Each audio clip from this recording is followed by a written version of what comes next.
Hello, everyone. Welcome to another episode of Dosa Ashley, and I'm your host, Ashley Casimir. And I have a special guest, my dad.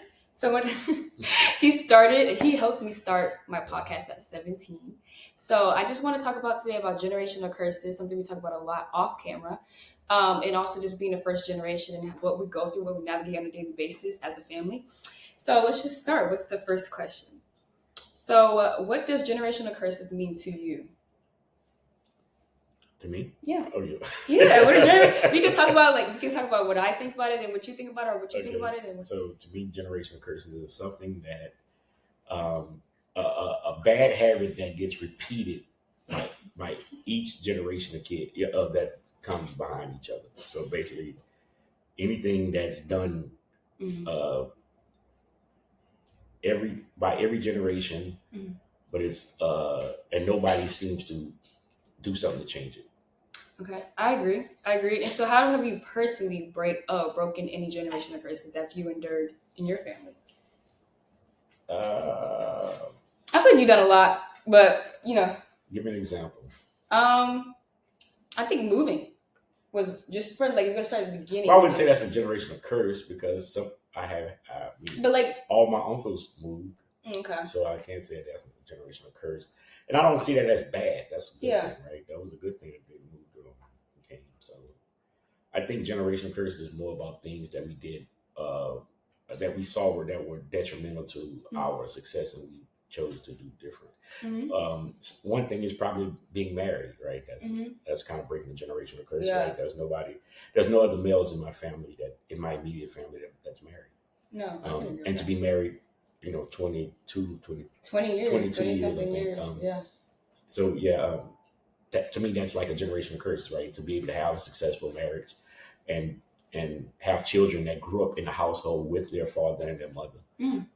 To me, that's kind of breaking a generational curse. Mm. I don't know any others. I mean, I think we have a list, but we just can't think about them right now. But there's a list. Yeah, I'm sure there's other things. There's a list. There's plenty of other things. I guess I Okay. just have to look at So- how I choose to mark it as a generational curse, because some things are not curses. Some things are just you're kind of a victim of circumstance. Mm-hmm. So No, I agree. being at your environment where you are, you kind of get caught up into what's around you, And you become a victim. and you kind of just become. I mean victim, just you become a part of it. Mm-hmm. Mm-hmm. Yeah. So I was overcome a lot of that, of not going to prison or stuff like that. Okay, that's more to talk about. Yeah, not becoming a drug addict. 'Cause I have drug addicts, alcoholics. Mhm. So things like that, I think I will. So, due to those breaking those type of generational curses, how has that helped you today, as if like with your family, things like that, household in general? What do you mean, not being a drug addict? Well, I mean, That help y'all have a house. yeah, but I'm just talking about like even like just thinking. I feel like generational curses come from the way we think first, right? And so if you're thinking about, like if you're not thinking about changing things constantly or consciously, how are we gonna? Yeah, I think you can, but I don't think I set out to break any generational curses. It just kind of happened.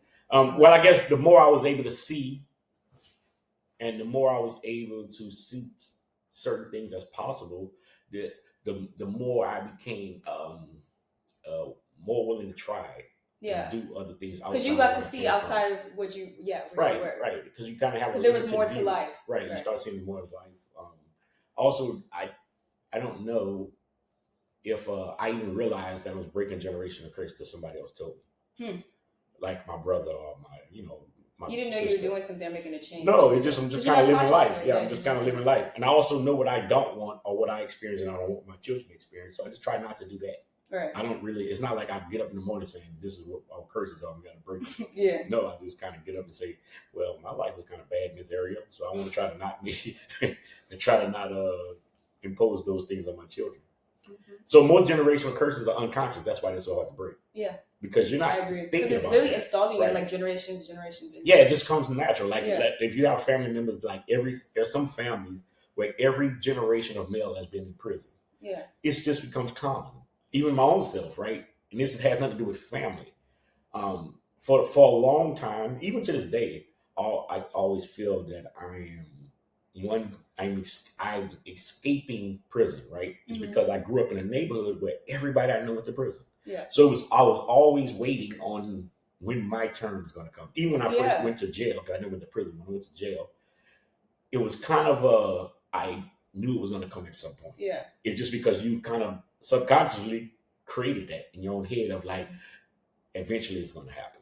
Right. And so you just kind of prepared yourself, brace Yeah. yourself in a sense. yeah, you kind of bracing yourself, and you kind of know it. Not that you know, it's just that you kind of expect it when it happens. Right. Which is a terrible thing, right? You should Yeah, never it's negative thinking for sure. Yeah, but it's just But that's where you live. That's where you grew. That's what you saw all those yeah, years. and it's became- unconscious. yeah, and it's just became- unconscious. It's just getting up every day and Normal. like, oh well, such and such in jail today. Yeah. So when you that person in jail, you become he in jail now. So right. it's not a Right. thing. It became a part of the thing. It's just part of life. Yeah. Okay, so what do you feel like are the top 3 generational curses in Black families? Which is hard, I feel like, because everybody has their different Yeah, they're ones. different, but there's something that affects us all. Right. Children being raised fatherless, meaning Mhm. most, not say most, but a large percent of Black kids are growing up without a father and a mother in the same house. Yeah. Another thing is the prison system. Those are 2 things I think for sure that are Black men are so conditioned to go to prison that we don't even see it as a bad thing anymore. And we don't realize that the system that's being built around us is actually keeping us in prison because it's a part of our lives. Like I said earlier, just people go to prison and you start to feel like, oh, it's just normal. Right. It's just normal. So fatherless, prison, and I would say ownership is a generational curse. I agree with that one. We don't see the value in how we break generational curses is through ownership, owning our own businesses, owning our real estate, just owning things and not just material things, not just clothes, shoes, things that really matter, housing, things that. So if you die, the average, not to the average, but most Black families, when their elders die, they leave them. There's nothing there. Right. So that means the next generation is starting from zero. Right. And that's usually what the problem is. So they just keep starting over. They go through the same process. Don't own a home. Don't own any land. Don't own anything of real value. Then they have to work just that much harder. Which is nothing wrong with working hard, but you should always be trying to give your child a leg up. Right. So those 3: fatherless, prison, and ownership. Okay, and the last one was, what are some ways to break generational curses, which I think we talked about. Just yeah. I mean, being conscious of it. Yeah, and which is the hardest thing in the world, right? Because how do you know you're in a generational curse? True. And I feel like personally, I can talk about this because we were also going to get a conversation about being first generation in general, and I feel like also being able to navigate through life and also having a father teaching me about generational curses, things like that. He tells me every day, like, this is what happens. And your family need to watch out, you need to be conscious of these type of things. And so I feel like when navigating, because I live in a whole other state, first of all, I go to school in a whole other state. So being able to like navigate and know like what are things I need to be conscious of more, like maybe bad attitude, because the way you think is very important in the world in general. So I think we should talk about like first generation. I feel like even though like technically I'm first generation, I feel like we're all going through, so we're all first generation. Yeah, as a family, we're going through first generation, right? Like when you're going to college, we don't know what to do. Yeah. We've never had nobody go. We haven't been. We don't know nobody that went. Yeah. So it's kind of like we're making the mistakes and hoping to help Courtney not make as many mistakes, right? So you're kind of setting the bar, but hopefully she can go higher for sure. Yeah, well, you're not necessarily setting the bar, but you're kind of at least going through the door first, right? Yeah. And the hardest part about going through the door first is you're going to take a lot of punches and shots, right? But the way you can make sure this doesn't become a bad thing to our family is by you turning around and say, hey, I already been through that door. I can tell you exactly what's going to happen. It may not happen exactly like that to you, but it's going to be very similar. And that's a good example because we were just talking about, talking to my little sister because she's transitioning into going to college. And we're just talking about certain things. When you go to college, what's important, like networking and things like that, not putting your emotions into these type of things because life is all about networking. So I really do agree with that. And just with first generation, I feel like I don't talk about it a lot. It's just like, yes, it's very difficult. I feel like I feel like I don't talk about it enough with y'all, like as if like the everyday thing, like having to get up every day and be like, okay, you have to put yourself out there because even though like my mom and dad made it this far, right? I kind of have to go this far, right? I live in another state, like I said, so I have to get up every day. I have to be like, okay, what am I going to do to put myself in this position? What am I going to do to keep rising up every day. So I think for me, even though I love to like talk to other people that are, like have legacies and things like that, but I also want to talk to more first gen students about it because I haven't been able to like see a lot of gen students do it. But I guess how do you feel like how do you think I'm handling it as a first generation person? Like I feel like we talk about it a little bit, but I think you handle it ultimately as good as you can, right? mm, I don't I don't think I don't see a mistake you've made that's not redeemable. And I yeah, don't think a mistake that you made mean like I think every kid when they get a certain when they leave their home, that there's a certain amount of mistakes that's just going to happen. It's yeah, just going to happen not because you intentionally just want to go outside and not and make a mistake. It's just right. She's natural. learning, Yeah, just a learning curve. yeah, Some kids learn faster than others, so some kids might have got it the first year, some might have got it the second year. It just takes a little time, and that's where us as parents have to be patient and know that whatever we taught you, that we'll come you, through. yeah, Thank God. eventually, So because I believe that's we've what had helped our me. times. That's what helped me in my life, though. I Yeah, knew that my grandmother, my mom were making me go to church, right? But it wasn't until I hated it, yeah, but it wasn't until I was in the darkest places but I had something to pull from because there was nothing, there was nobody that could help me at that point. All I had was my faith and what I was taught as a child. Even with moving to Houston or leaving my home, I always saw my grandmother and my mother work extremely hard. Meaning every day they got up and they never asked anybody for anything. They never allowed somebody else to take care of them. So even though even though that's not nothing I thought about, but because I saw it and it was just a part of my life, kind of like a bad generation curse could be bad. That was a good thing, right? right. That means when I got to Houston, I knew one thing: I need to get up and go to work and figure out a way to take care of myself. Right. So it could be a generational thing, could be great just as much as it is bad because I Yeah. know in my family we have a lot of hardworking people. They don't necessarily ever want somebody else to take care of them or give them something. Right. So I think things like that should be always highlighted. And I think you carry a lot of those things. You might be a little more spoiled than Yeah. most of those, but you do have a get up and go attitude, right? You Yeah. like if it got to be done, you're going to do it. Now, how much you prep for it might not be Yeah, better with all the time great, but at the same time, you get up and go, right? Yeah. And that takes me, I guess, to my next point. Um, Everything you need to know about yourself, you typically can look at your family and find it, Mm-hmm. good and bad. If your attitude is bad, kind of pay attention to your aunties, your uncles, your sisters, your brother. Not brothers, but your sisters, your mother, your father. You just look at those people, and you typically find what's hurting them, and if you're carrying that same trait, if you be honest enough with yourself, you can avoid a lot of pitfalls. But you can also look at what's good about them, and you can embrace that because you can see it in yourself. So you got to be able to look at both sides and be objective and say, "Hey, well, look." But I feel like as human beings, the most hardest thing is being honest with ourselves. I feel Yeah. like something that I've gotten better at it, but I think it's because I was raised like we always been raised to be honest with ourselves Yeah. and be honest.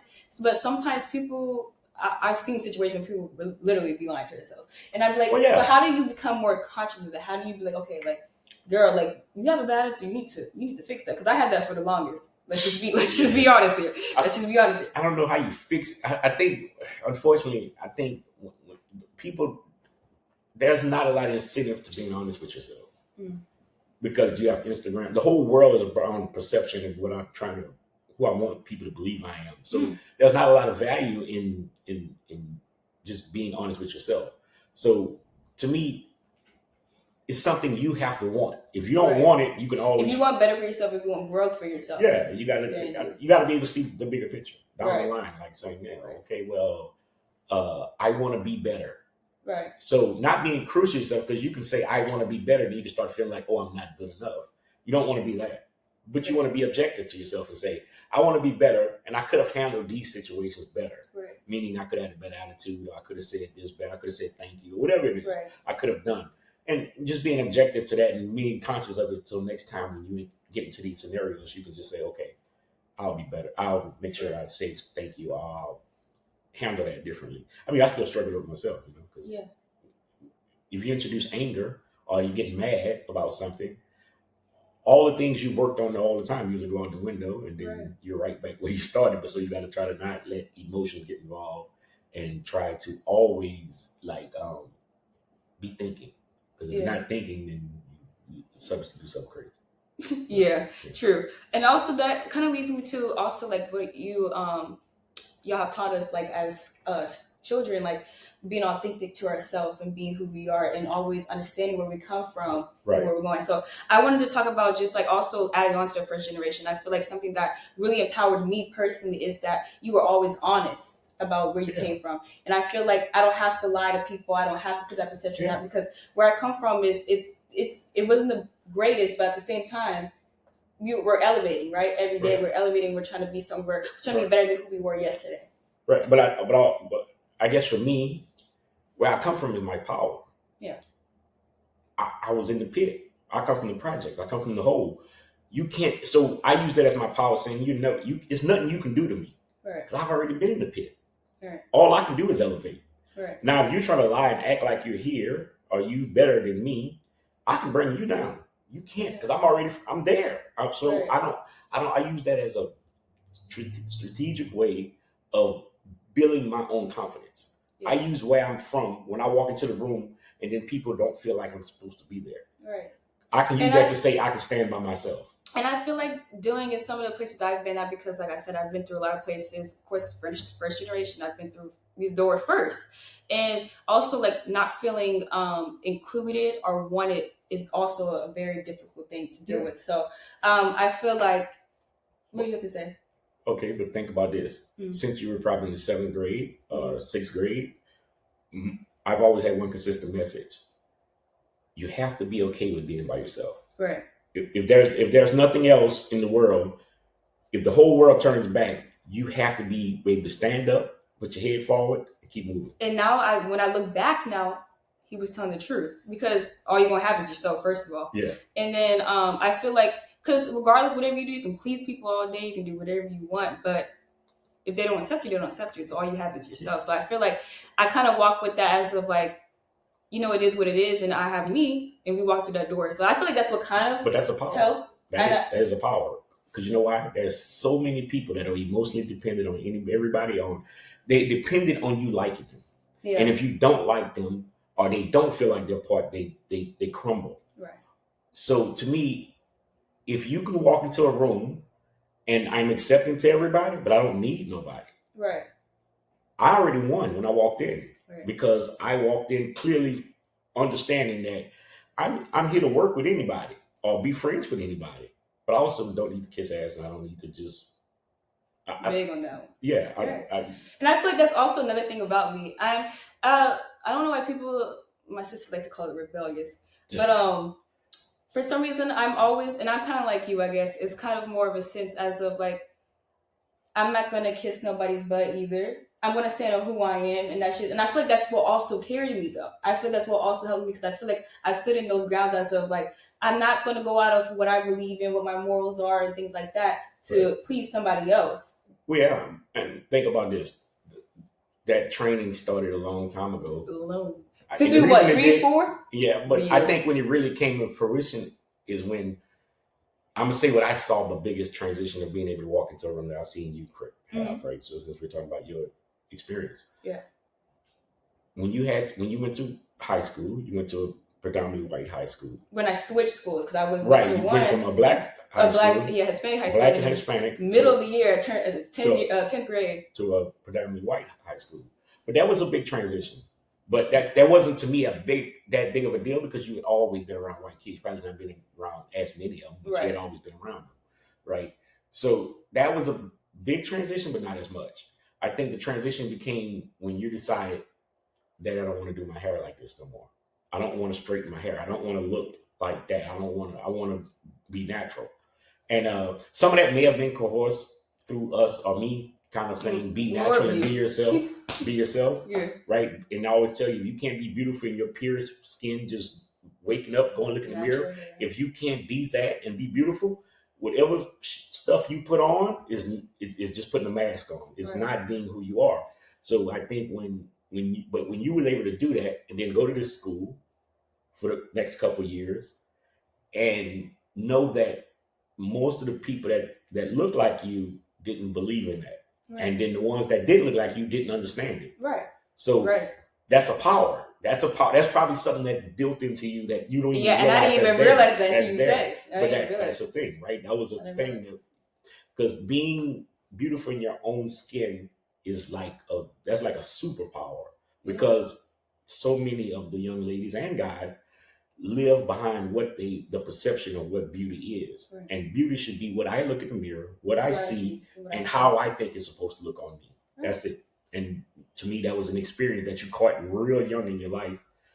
But I feel like also that starts it's helping with you. household though, because I feel like a lot of people, you know, if you go to a household and the person's hateful, they won't teach hate. So if you go to a household and your dad is telling you you're beautiful in your natural state, or your mom or whoever's in that sense is telling you and not trying to feed you the perception of whatever life is giving you, you turn into something a little bit like this. So I have to give credit to my parents as well. But yes, it did take courage for me because I did have a relaxer at one point. So yeah, you know what I'm saying? Like it took something immediate, like, okay, I'm going to take out this and then I'm going to choose to be who I am. You know what I mean? In my natural state. So yeah, of course. And that is, like I said, a superpower that you probably don't even know that when you walk into a room today, whatever was built on them days when you going into school, is what's driving you today. Yeah. That's why I say sometimes the things that either hurting you or helping you, they're not conscious. It's just things that they're in you and you just do it, right?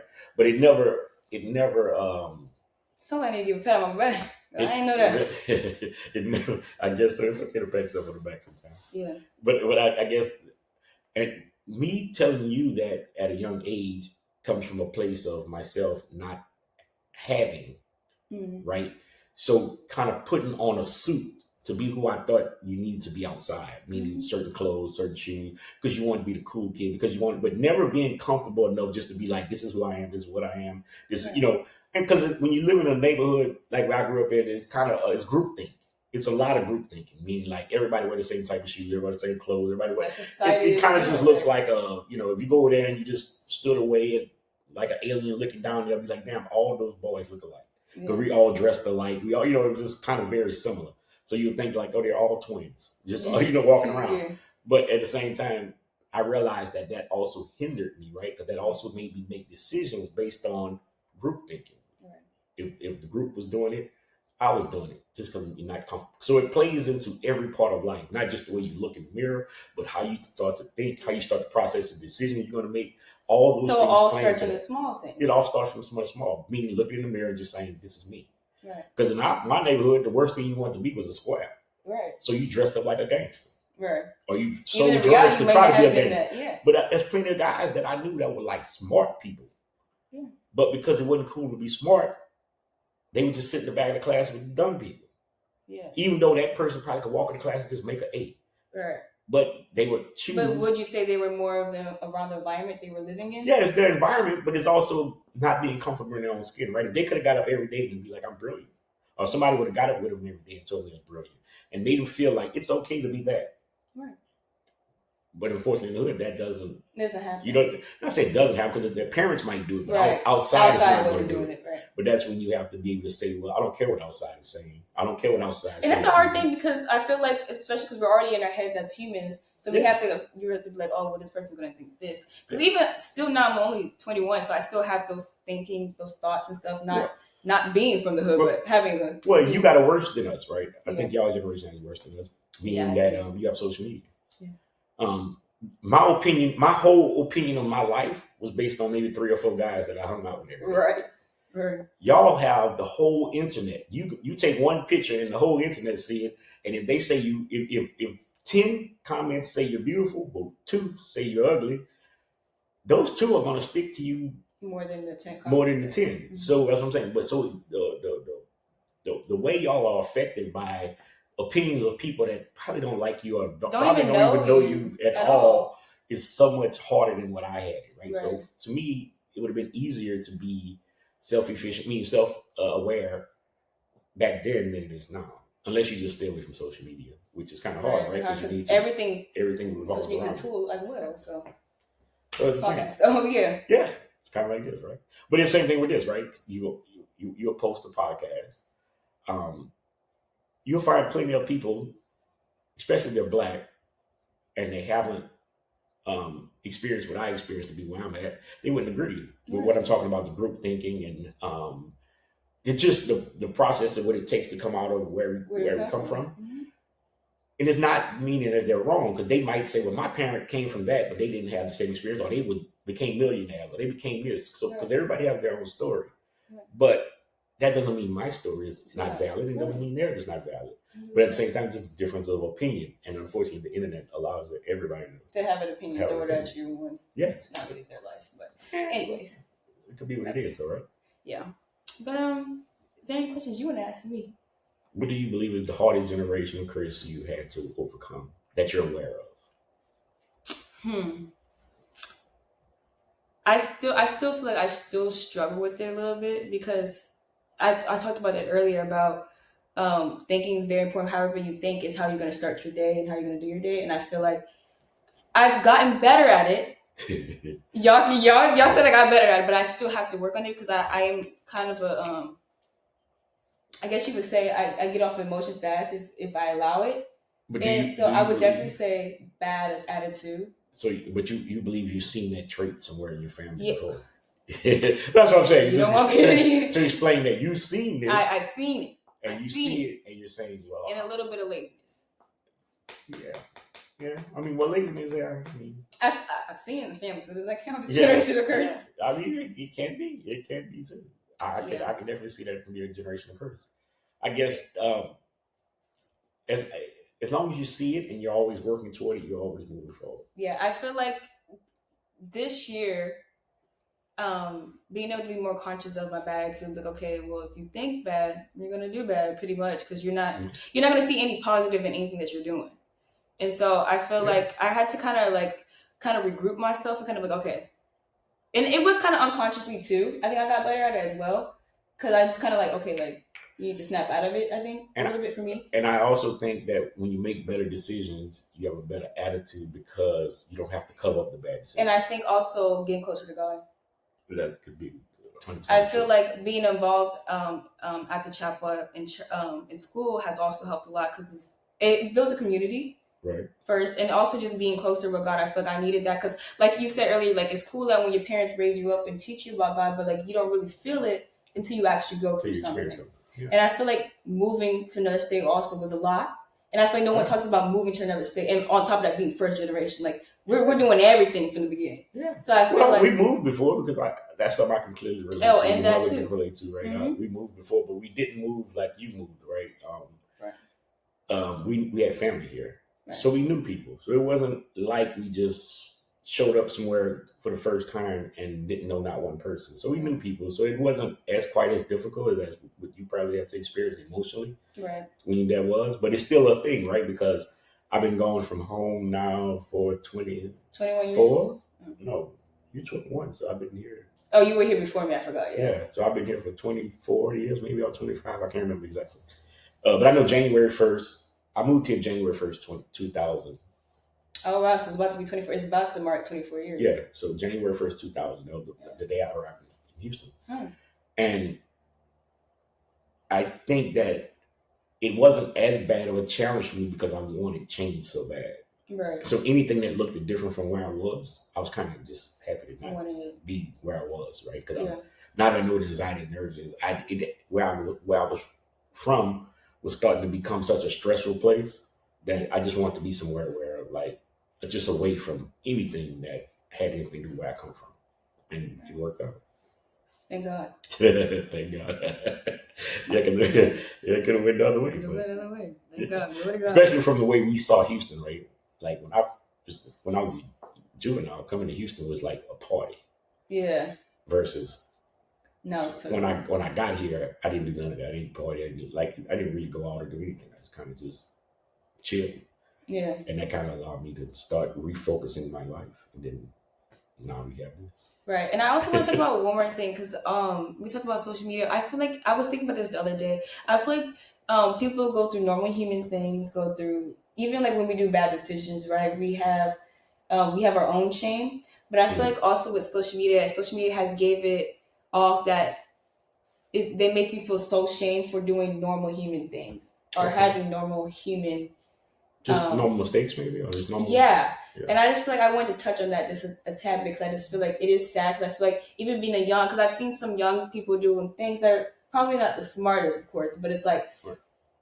you know what I mean? I feel like, I can agree with that, but I also think that the internet has they'll shame you for something that's common that just everybody does, but yeah, it also has made things that are extremely bad and detrimental to you normal. mhm, Uh, like present yourself a certain way on the internet. mhm, You see so much of it on the internet that to an average kid coming up, if they don't have some type of structure that's going to help them not get involved in that, they will end up in that places. right, And unfortunately, those pictures, those videos are forever. You mhm, might can delete the account, but the picture is forever. mhm, So I think it's bad in both the ways. They'll shame you for one thing, but they'll promote you to do the dumb thing right, and tell you like, oh, that's good. You get 1,000 likes if you have half your butt out. right. But if you do something like positive, you get 5. So it's like And that's very true. yeah. And So I can go based off of just my own Instagram. Like, you know what I mean? yeah, but That's but kinda it's the crazy, reality but of it's the true. internet, right? So the internet to me is undefeated, right? There's no way you can beat the internet. So the only thing you can either do is not engage at all or be extremely conscious to how Of you everything, engage, right? Meaning like understand that once I post this is forever. right. And if I decide I want to be the president one day, You this gotta be, picture is going to come back. you gotta be conscious And that then that's gonna be that up might there be the present. determining factor whether you be the president or not, because people will judge you not on what was going on in the picture, but what that looked like to them. Right. And then usually they're going to paint a narrative that has nothing to do with the reality of the picture or the video or whatever it is. So you just got to be conscious of all those things, because the internet it can be a good place, but it's also going to be very bad. I think it's more bad than good. But yeah. Yeah. It just depends on how you use it. So y'all have a hard time ahead of y'all. Yeah, we do. Because I don't have the internet. I mean, I have the internet, but I don't engage. You don't really be. Yeah. No. But okay, everybody say thank you to my father. We got this That's podcast. I'm really excited because we haven't did a podcast since we were what? No, we did one in 2020. It's During that was COVID. 3 years ago. Oh, yeah. During Yeah. COVID, we did So it. like I was 17, like 17, 18 years Yeah. old. Oh, yeah. So Right before you went to college. he did his little comeback, y'all. Really? So yeah. But anyways, thank you for watching another episode of Dose of Ashley, and peace.